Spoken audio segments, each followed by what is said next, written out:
abiertas. ¿A qué le llamamos preguntas cerradas?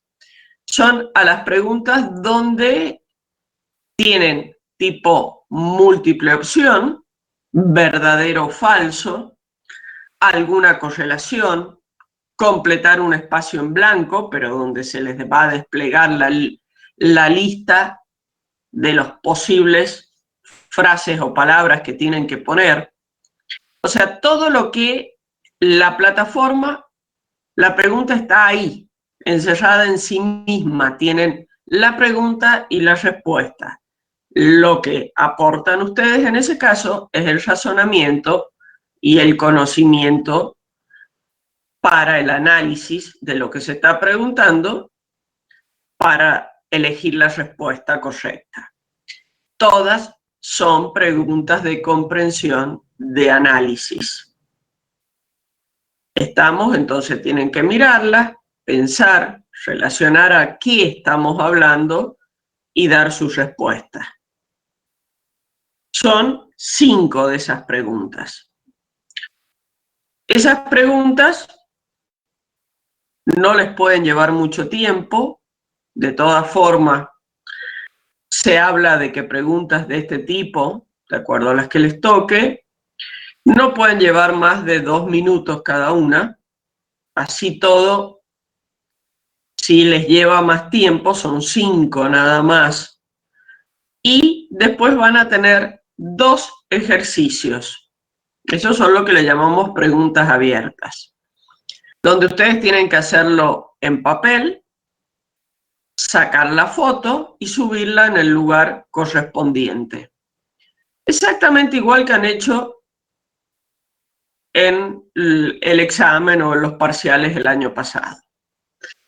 2 ejercicios que son del tipo de los que están en la guía. Por eso yo les recomendaba que la guía práctica la resolvieran, la vieran, no se quedaran con lo que hacemos en clase nada más, sino que trabajaran con los ejercicios de la guía, porque van a ver que los ejercicios tipos del parcial son similares a los de la guía.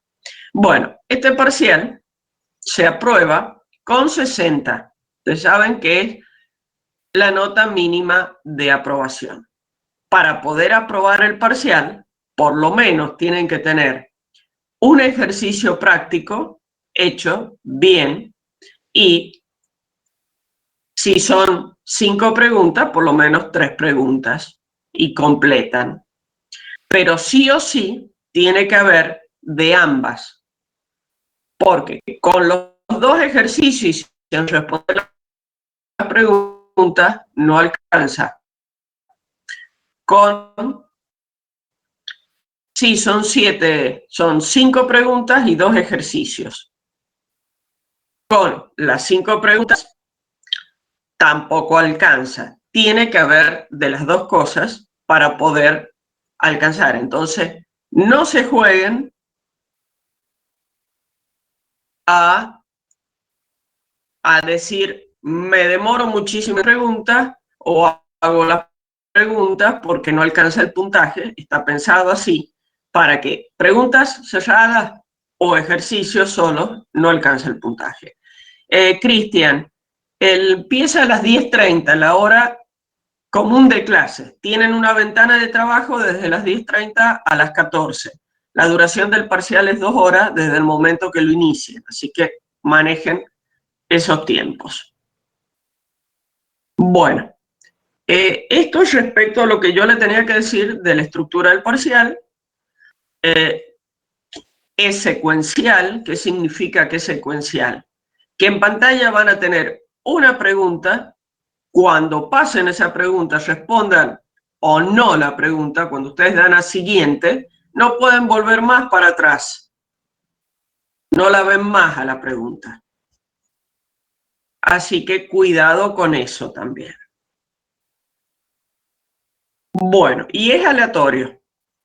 Hay un banco de preguntas bastante robusto, nos hemos encargado, distinto a lo que teníamos el año pasado. Hemos cambiado plataformas, así que por ende hemos cambiado de bancos de preguntas.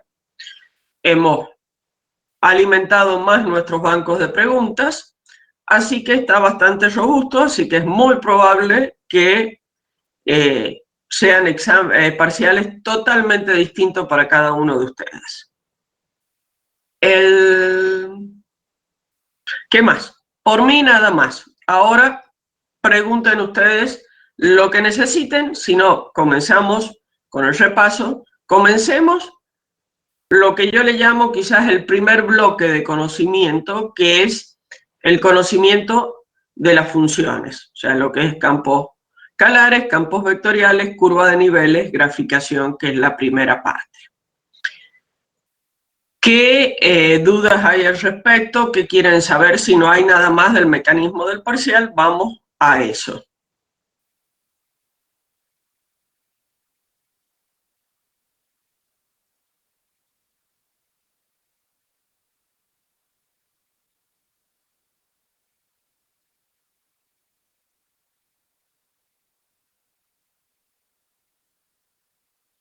¿No hay dudas respecto a esa primera parte?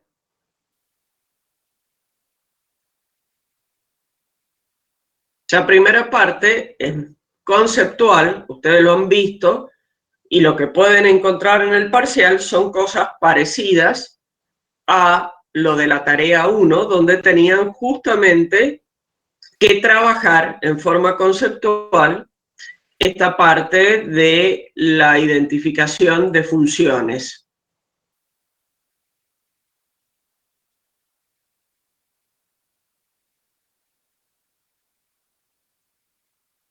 Bueno, Carolina, ¿te cuesta darte cuenta cuando es un campo vectorial o un campo escalar? Mira, es algo fundamental afirmar eso. Entonces, como primera recomendación, sí o sí, velo, trata de sacarte todas las dudas. Básicamente, un campo vectorial es un vector. Si yo lo voy a ver rápido, tengo que tener en la forma f de xy y tengo que tener, me tienen que aparecer el ijk o el ij, si estoy en el 2D o en el 3D. Me aparecen los versores dirección en la escritura, en la presentación. Entonces, si ya apareció el I, J y el K o no, pero dos de esos, yo ya sé, así sea uno que aparezca, yo ya sé que estoy con un vector. Es la primera que me tengo que dar cuenta. Es muy distinto el campo escalar, donde yo tengo X más Y por 2, por 3, por dividido, lo que sea, pero en ningún momento me aparece el I, J y K. Como una estrategia, te recomiendo, donde está explicado paso a paso y hasta con un ejemplo, si te puede ser útil, en el aula hay un video, el primero de campos escalares y vectoriales, velo, anda analizando parte a parte y en última, todas las consultas que necesites puntuales. Pero la primera identificación, y esto va para todos, I, J y K, si es un vector, está o está, uno, dos o tres de ellos. ¿Está bien? Trinidad, las gráficas realizarlas con el programa. Sí, si tenés tiempo y podés hacerlo con el programa, vas a tener que pegarlo, vas a tener que armar un PDF para subir el PDF en el lugar de la pregunta. O sea, es una tarea que vas a tener que hacer. Si querés hacerlo más rápido y por ahí en un parcial, es hacerlo a mano. Nadie pide. Por supuesto que en el parcial, a raíz de esto, no les pido que grafiquen un campo vectorial completo. Eso por supuesto que no. Las gráficas, que puede ser alguna que otra curva de nivel, por ahí, no a escalas precisas, tampoco, sino la forma. Nadie les pide una escala precisa, pueden hacerlo a mano, pero todo esto está en función de la disponibilidad de tiempo y de la rapidez de la habilidad de trabajo de ustedes. No es una tarea que tienen días para hacerla, entonces manejen esos tiempos, porque no hay vuelta, tiene un tiempo límite el parcial. Es como si entraran al aula y tienen el horario de clase o menos, y terminado ese tiempo, cuando empiezan a entregar, los últimos tienen que entregar. Es lo mismo. Bueno, ¿qué otra pregunta respecto a esa primera parte? Como les digo, cuando lean o vean un video, háganlo en forma crítica, tratando de visualizar qué es lo que dice, ver el fondo del tema, qué es lo que, a dónde ya tienen el panorama del tema 1. Entonces ustedes ya pueden ver dónde después aplico, ya saben, dónde puede aparecer una relación. Entonces traten de ir relacionando, de ir viendo, porque esa es analizando los conceptos. Bueno, no veo más preguntas respecto a esa primera parte. Vamos a todo lo que es derivadas. Derivadas parciales, derivadas direccionales. ¿Qué dudas, qué puede haber ahí que necesiten?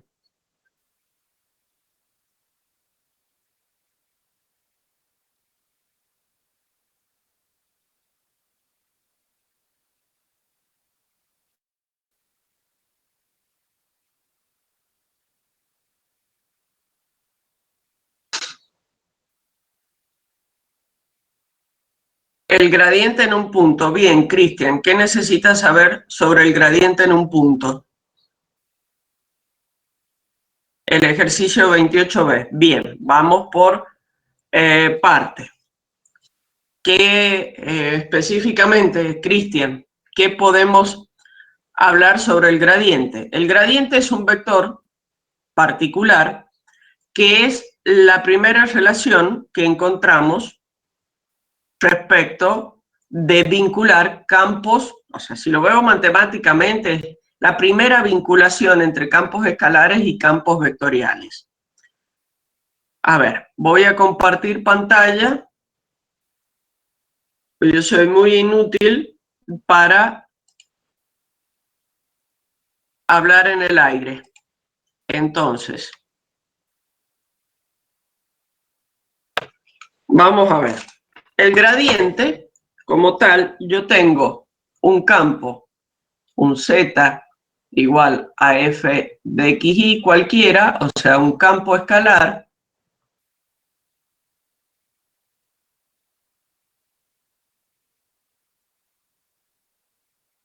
le aplico esto, que esto se llama operador Nabla, esto se llama matemáticamente operador Nabla de Hamilton. Y es el operador que tiene las parciales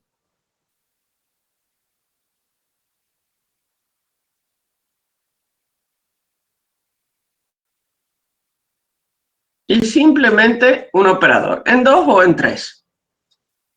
Después de ahí, si yo aplico este operador en forma escalar a un campo escalar, el campo escalar, obtengo lo que es el gradiente, que es la derivada en y más la derivada en j más la derivada en z en k. Si lo hago en 3 variables o en 2 para la función f de xy, y puedo hacerlo en un punto, en el punto x0 y 0, supongamos.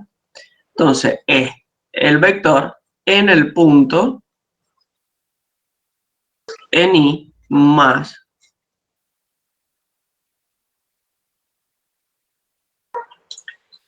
Eso es matemáticamente como vector. Acá ya tengo un campo vectorial, si no lo tengo aplicado a ningún punto. Eso ya es un campo vectorial. ¿Qué es lo que me está diciendo? Mire, en cada punto del espacio usted tiene un vector que responde a este tipo de ecuaciones. Entonces, por eso yo le decía que matemáticamente es la primera vinculación que yo encuentro, que voy en este sentido. Tengo un campo escalar, le aplico el nabla y llego a un campo vectorial que se llama gradiente. Estoy saliendo de un tipo de función, aplicando esto y llegando a otro. ¿Tiene su significado? Por supuesto que tiene su significado. Como está compuesto por las derivadas, y nosotros sabemos que las derivadas nos indican las direcciones de cambio, las pendientes, si las veo solitas, en una dirección o en otra, entonces este vector junto me está indicando la dirección de cambio de la función. ¿Estamos? Eso solito el gradiente.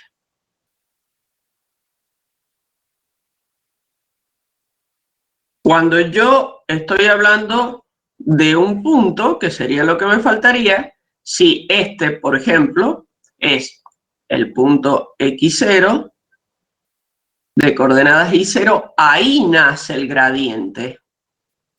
Este es el gradiente en el punto x0 y 0. No nace, que es un error muy común, en el origen, sino en el punto de aplicación. Tiene un punto de aplicación que es el punto que yo reemplazo. Bueno, me pedían el ejercicio 28b. Déjenme que lo busque. ¿Cuál será el ejercicio 28b?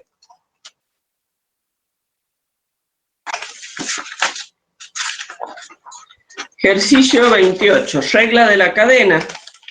Estamos en ese tema. Si yo no me equivoco, si no hagas una guía de otro año, confírmeme eso, que es el ejercicio. Sí, yo lo que tengo de ejercicio 28 es regla de la cadena.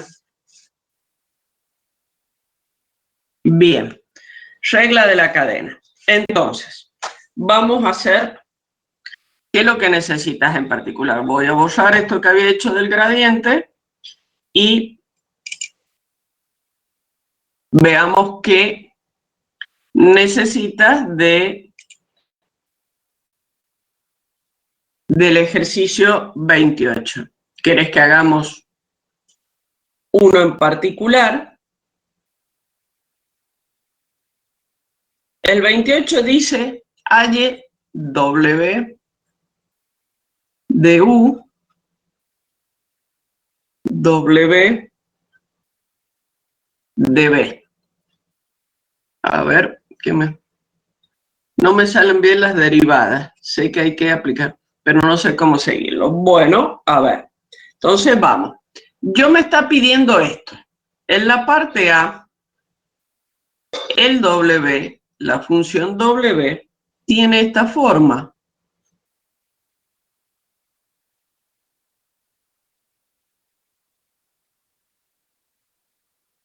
Entonces, y me dice que X es igual a coseno de B y es igual a U por B. Entonces, ¿qué tengo que hacer? Yo miro, W depende de X, W depende de Y. Miro X, X depende de B. No está U, pero veo que Y depende de U y de B. Entonces, a los mismos niveles, digamos, esta es la variable original, estas son las intermedias y esto, en general, siempre, a pesar que no aparezca en la formulación, llego a lo mismo. ¿Está bien? Es como si no estuviera. Entonces, completo. Tengo dos variables, si ustedes ven, tengo en el último las finales, estas son las intermedias, finales, sea, independiente, y la variable dependiente. Tengo 2. Entonces, ¿cómo voy a armar? Entonces, quiere decir, y esto me lo está diciendo, W de U, W de B, porque derivo respecto a variables intermedias. Entonces, ¿cómo voy a hacer esto? Y elijo el camino donde llego a U. De acá, este es mi primer camino. Entonces, voy a tener W de X parcial, porque se abren 2, por X de U también parcial, porque se abren 2. Terminé un camino más el siguiente. Vengo acá, es parcial porque se abre más de una y voy allá. Entonces tengo W de I por I de U. De la misma forma, el otro camino es así, terminado, por supuesto, en B.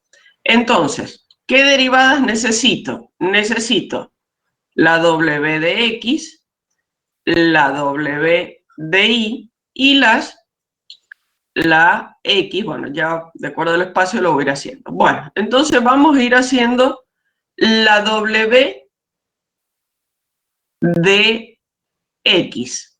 Tengo un logaritmo, está afuera, que eso sí es tu problema. Entonces, ¿cuál es la derivada del logaritmo? Es lo que está más afuera. 1 sobre todo su argumento. Y ahora tengo que derivar el argumento del logaritmo. Lo estoy derivando respecto de X, entonces ahora miro solamente el argumento. ¿Dónde? Profe, Sí, sí. disculpe, ese ejercicio sí lo entendía. El que no entiendo bien es el 28b, donde hay que Bueno. aplicar logaritmo para bajar el exponente. Bueno. Entonces, borro y vamos. La parte teórica es la misma. Voy a borrar entonces esto y vamos a ir a la otra, al otro ejercicio. El ejercicio es y de X más y de Z. Aquí se me agregó hasta una variable más. X es U más B, Y es menos B y Z es igual a U cuadrado. Entonces acá tengo una más. Voy a borrar un poquito más esto.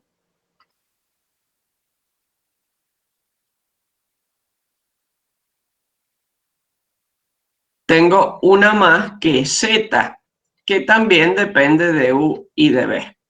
Bueno, entonces tengo un W. No, tengo, perdón, no un acá tengo un W de Z por Z de U más un W de Z por I. Ay, por favor, ya por hacer las cosas arriba estoy haciendo totalmente mal las cosas. Por donde Z de B. Bueno, entonces, WX. Ahora, cuando miro acá la X la tengo, que este tiene que ser tu problema, en la base y también en el exponente. Entonces, es una función respecto de la X en potencial exponencial. Tengo que derivarla de las dos formas. Entonces, si la pienso como potencial primero, ¿qué es lo que es? Bajo el exponente y hago el exponente a la menos 1. Es aplicar, a ver dónde lo escribo, es esto. Si yo tengo una X a la U, supongamos que voy a hacer U por X a la U menos 1. Entonces, eso es lo que hago. Bajo el exponente por x al exponente menos 1. Ahí terminé de derivarla como potencial. Más, ahora la voy a tratar como exponencial. ¿Qué me decía la forma exponencial? La función queda como está por el logaritmo natural de la base, que en este caso es x, por la derivada del exponente. Estoy derivando respecto a x, entonces el exponente me queda y. Ahí derivé el primer término. Como en el segundo término no hay x, ahí queda. Cuando voy a derivar respecto de y, ahora, si miro el primer término, la y está en el exponente. Entonces, la x está funcionando como una constante. Es como si tuviera a la u de x. Supongamos, a la u, a una función. Entonces, es una forma exponencial. Mantengo la función como está por el logaritmo natural de la base por la derivada del exponente, pero ahora mi variable es y. Entonces su derivada es 1 porque está multiplicada por una constante que es x. Y no hago nada más porque la y no está en la base. Más, ahora sí, en el otro término tengo y, me queda z. Y en este ejercicio me tiene que aparecer el WZ, que lo necesito. Que en este caso es muy sencillo, es y porque z tengo solamente ahí. ¿Esa era tu duda, Bárbara? Sí, profe, era esa. Y una pregunta más, ¿por qué es el logaritmo natural de x solamente y no de xy, si el exponente es xy? Porque la base es x. Es el logaritmo natural de la base del exponencial y esta es la base. Bien, bien, bien. Gracias, profe. Bien. Después me habían listo ese ejercicio, entonces, a ver, miro en el chat que tenía otro ejercicio por ahí, más arriba, el 22b. Ya lo encontré. Bueno, a ver, vamos a borrar esto. Y el 22b. A ver, confírmenme si es este. Si tengo una función e a la x cuadrado y más u, o sea, dos versores, calcule la derivada direccional. ¿Qué relación existe entre estas derivadas direccionales y las derivadas parciales? Determine la dirección en la cual la función t disminuye más rápidamente en el punto 1, 1 y halle esa razón de cambio. ¿Es ese? Por las dudas siempre les pregunto, pues yo soy muy vaga, yo tengo una guía de años anteriores y siempre cambiamos, mejoramos algún ejercicio, pero yo de vaga y para no tener más papeles no imprimo. Entonces por ahí tengo rayoneados los ejercicios. Entonces me habían pedido el 22, es ese el que acabo de leer. Tengo la función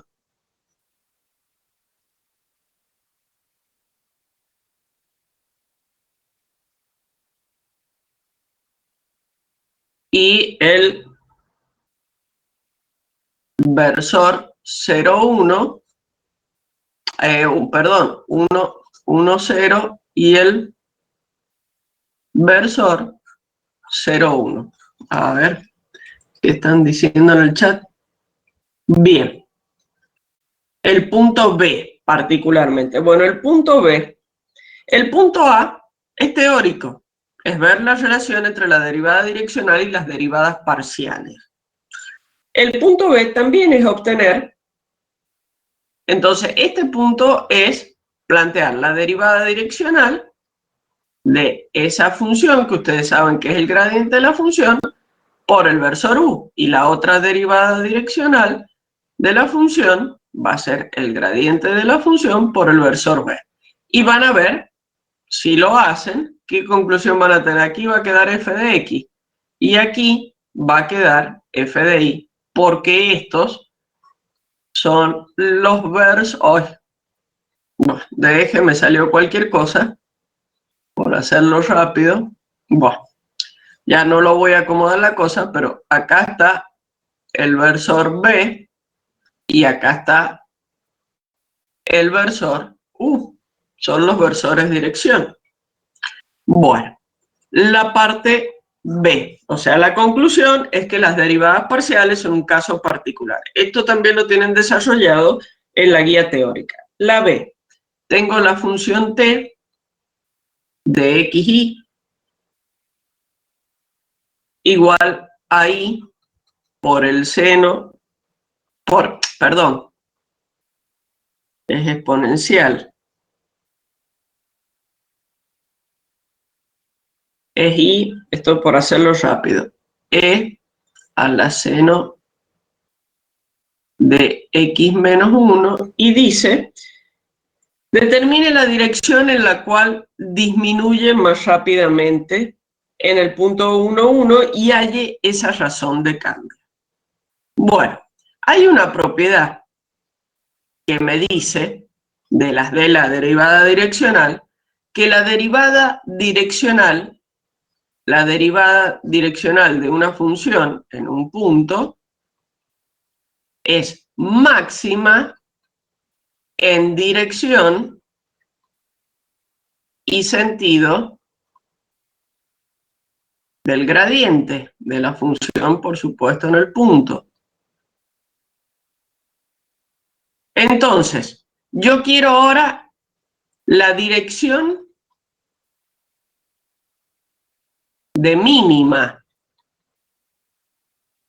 Entonces, si yo tengo una función que en un punto este es el gradiente y para acá está aumentando, si coincide la dirección de la derivada sobre el gradiente, quiere decir que estoy aumentando. Entonces, ¿dónde voy a estar disminuyendo? Y a 180 grados por acá. Esta desde el punto, esta va a ser la dirección mínima. Justamente la contraria. Entonces, si yo tengo el gradiente, supongamos que el gradiente me da un cierto valor a en i más b en j. ¿Cómo obtengo la mínima? ¿Cómo obtengo un vector que esté a 180 del otro? Y menos a menos b en j. ¿Estamos de acuerdo? Porque este tiene componentes, supongamos a componentes b.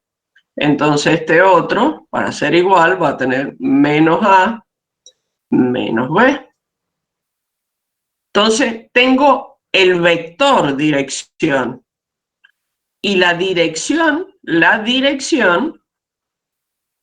la marca el versor. Entonces hago ese menos gradiente dividido en la norma del menos gradiente. Y tengo el versor de la dirección de mínima. Ya esta parte respondido. Y hay la razón de cambio. ¿Qué quiere decir? El valor. Entonces, si yo ya sé, yo he dicho que es máxima y el valor de lo máximo es el módulo del gradiente, ese es el valor máximo. Entonces, el módulo del menos, ¿sí? ¿Sí, Leonela?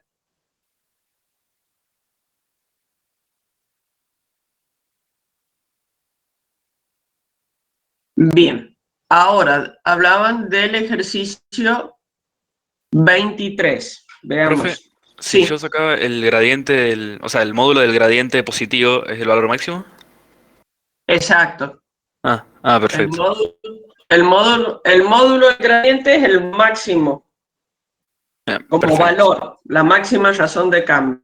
El 23.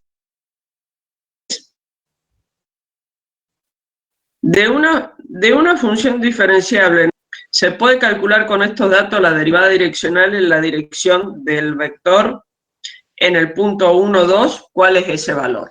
¿Estamos de acuerdo? Ese es el ejercicio 23. Bueno, pensemos. Vamos al ejercicio 23. Pensemos. ¿Qué me dice?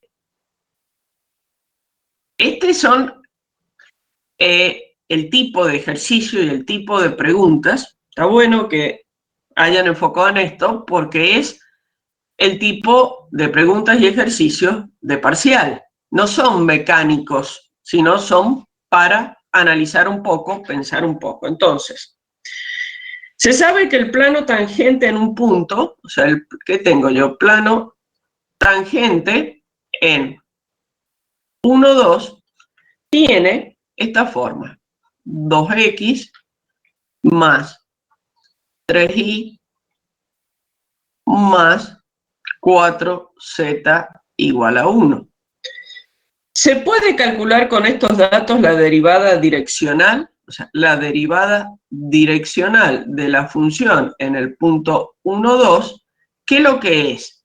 El gradiente de la función en el punto 1, 2 por el versor dirección.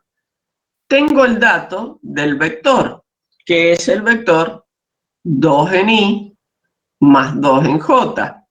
Sacar el versor de la dirección es muy fácil. Es 2 en y más 2 en j sobre la raíz cuadrada de las componentes al cuadrado. Entonces, disculpen. Entonces, volvamos. El versor lo tengo. El problema para calcular es esto. Y los datos que tengo es un plano tangente. Entonces, ¿cuál era la fórmula del plano tangente? Z menos Z0 igual a f de x en el punto, en este caso el punto 1, 2, por x menos el x del punto más f de y 1, 2 por y menos el y del punto. F de x no la conozco, no puedo saber cuál es. Como no conozco f, tampoco puedo saber z, pues z0 es la función en x0 y 0, o sea, lo que sería la función en 1, 2. Pero como no tengo la función, no puedo saber. Pero si yo miro esta fórmula y la desarrollo un poquito, voy a tener z menos z0 igual a f de x en el punto por x menos, en este caso, f de x en el punto por 1, y así sigo f de y en el punto, no me queda pantalla, por y. Bueno, miren esto. Yo sé que esto es un número. El f de x es un número. Lo reemplacé en el punto, que un número que acompaña a la x. Acá tengo un número por otro número, entonces todo esto es un número. Acá tengo la f de y acompañada por y. Y después voy a tener un número. Entonces, como hubiera hecho, si estuviera calculando, hubiera dicho z igual a f de x por x menos, en este caso, más f de y hubiera juntado en el punto por y, más un número, hubiera juntado todos los números, y me deja la expresión, mira, parecida a esa. Entonces, ¿qué puedo comparar yo?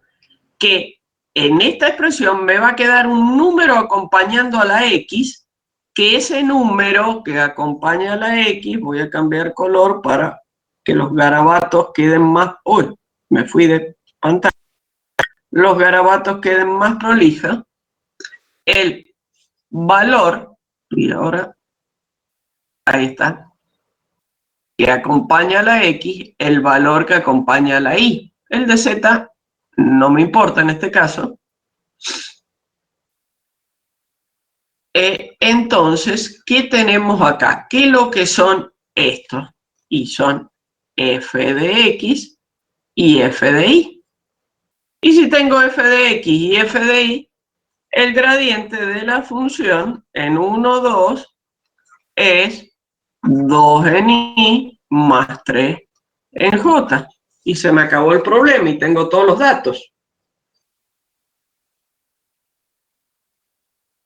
¿Estamos con ese?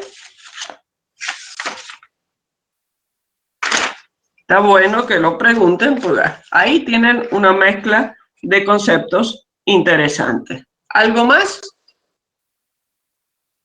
de lo que es derivada?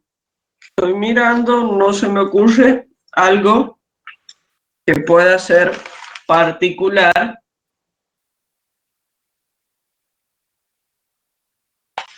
Bueno.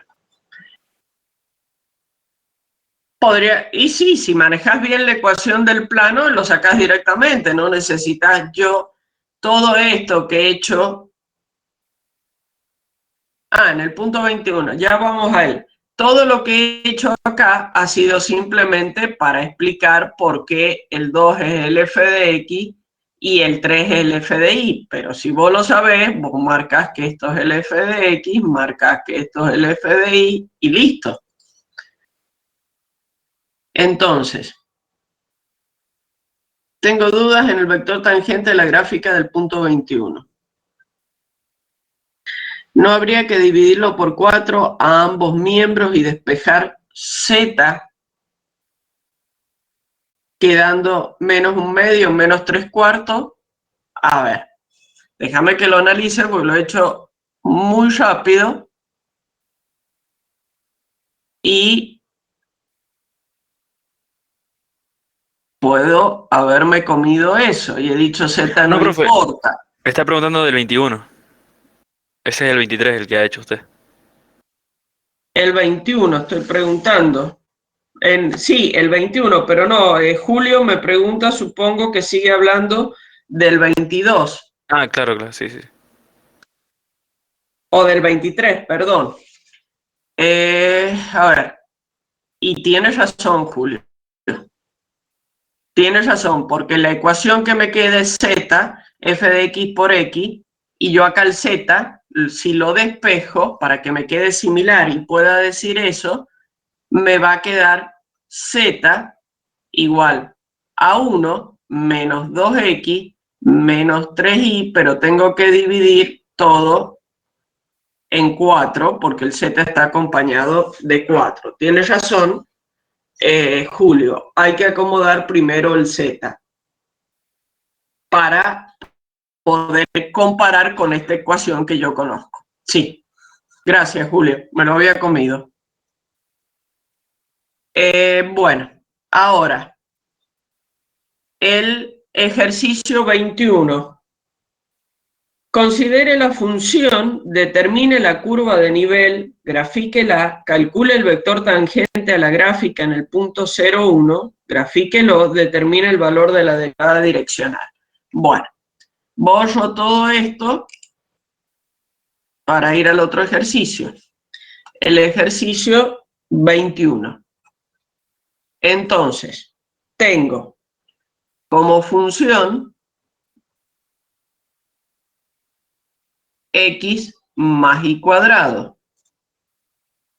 Determine la curva de nivel en f xy igual a 1. Entonces, yo sé que ya me está diciendo cuál es la curva de nivel, porque yo sé que obtener una curva de nivel conceptualmente es hacer esto. Y llego a la f de xy igual a c. Entonces, mi curva de nivel, en este caso, es x, y cuadrado igual a 1. Que si yo la escribo es x igual a 1 menos y cuadrado. Si la grafico, y vamos a intentar hacerlo como la gente, tengo x, tengo y bueno, ¿qué es lo que es esto? Una parábola. ¿Cómo está esa parábola? ¿Cómo la ven? Ustedes saben mejor que yo todo eso. Es una parábola que cuando y vamos a decir así, la vamos a dibujar, abraza al eje X. Abraza al eje X. Es así. Abraza al eje Y cuando yo tengo Y igual a X cuadrado, es la parábola clásica que abraza al eje Y. Y está invertida justamente porque tengo el menos Y cuadrado. Abraza el eje X negativo partiendo del 1. Bueno, esa es la parábola. Ustedes los dibujos míos y con la tableta no los tomen muy en cuenta. ¿Qué más dice el ejercicio? Determine la curva de nivel, grafíquela. Estamos. Calcule el vector tangente a la gráfica en el punto 0, 1. O sea que en este punto, es el 0, 1, quiero el vector tangente. O sea que yo quiero un vector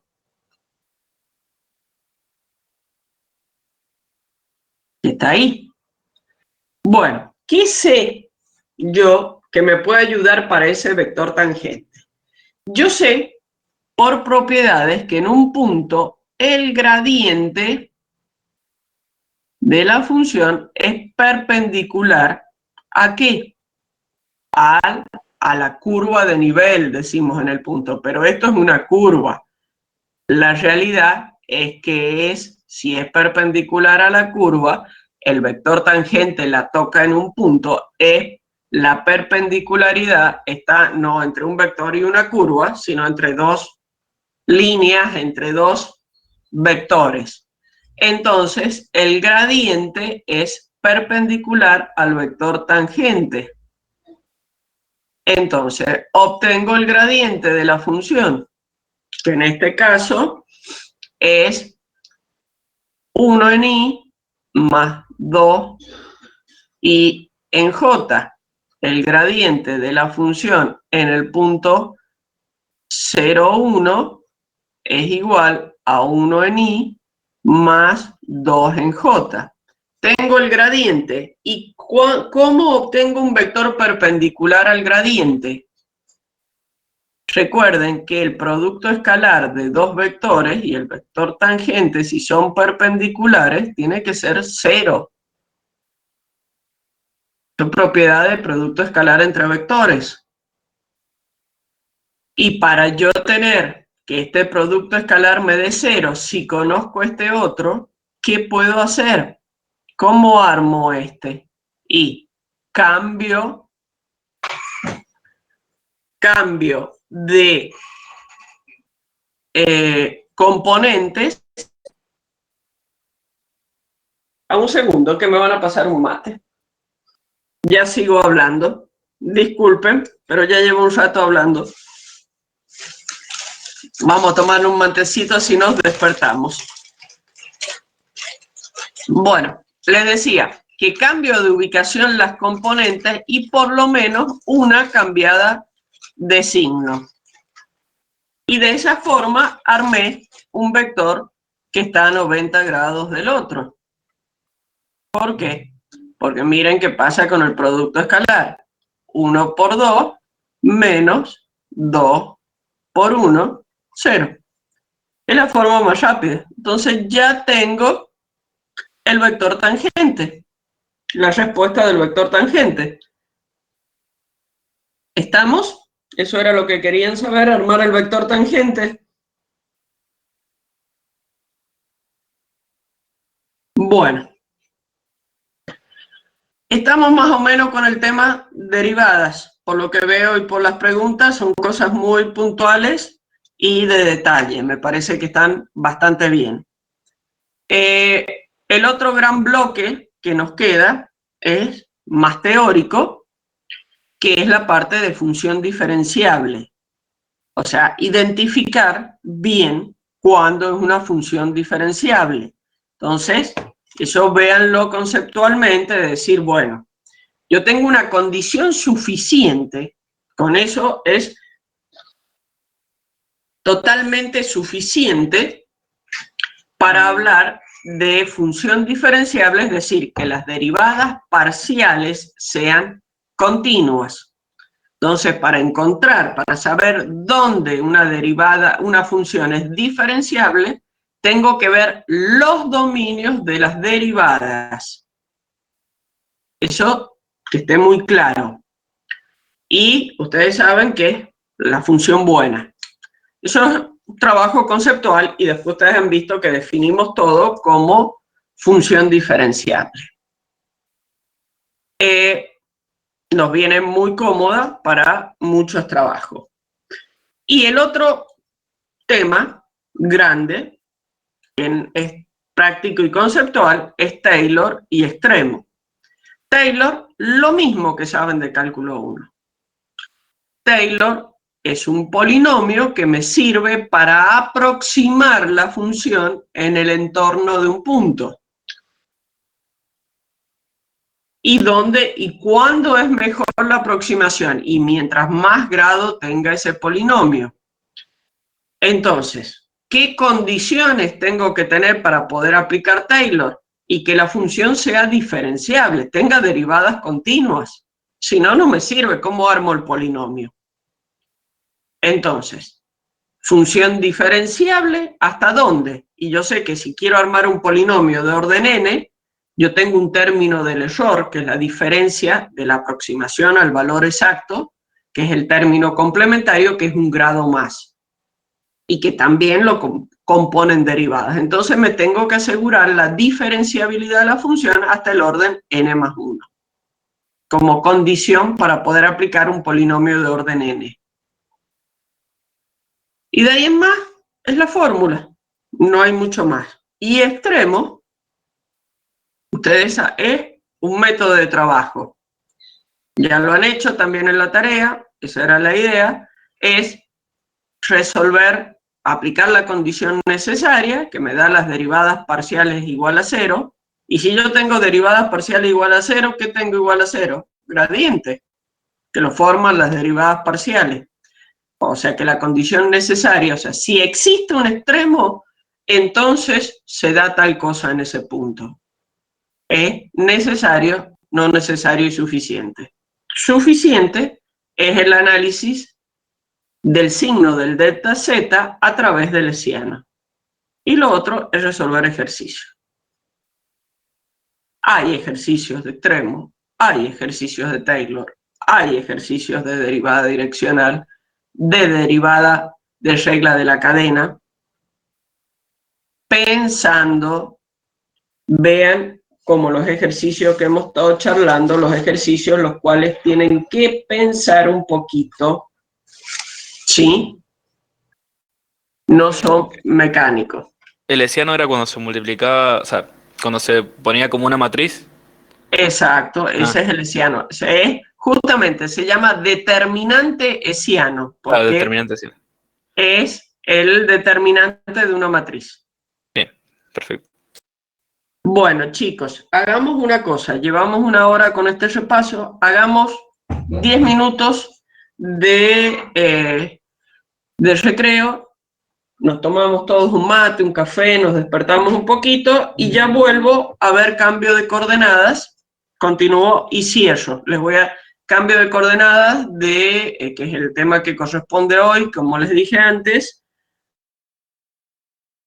de integrales, unidad 2, y ya los libero y para que no se haga tampoco tan pesado esto. Me pregunta Milagros, respondo esto antes de ir, digamos, yéndome al recreo. ¿Hasta qué grado tenemos que desarrollar la fórmula de Taylor? Hasta el grado que me lo pidan. El ejercicio me va a decir aproximación lineal es primer grado, aproximación de segundo grado, de tercero. No hay ejercicios tan grandotes de llegar a tercero o cuarto grado. No, olvídense, primero, segundo, pero cuidado con la forma. Es primer grado, también es aproximación lineal. Bueno, en sí, 9 y 10 estamos de vuelta.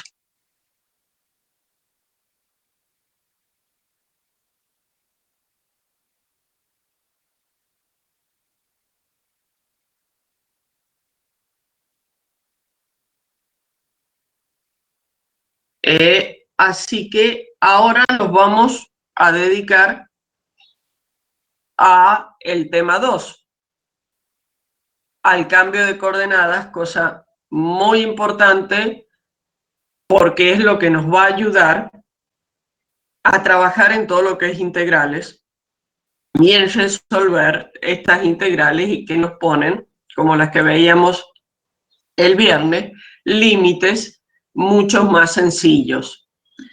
Entonces, vamos a tratar de ver qué es lo que es el cambio de coordenadas. Yo voy a compartir mi pantalla para que vamos a un PowerPoint respecto del tema.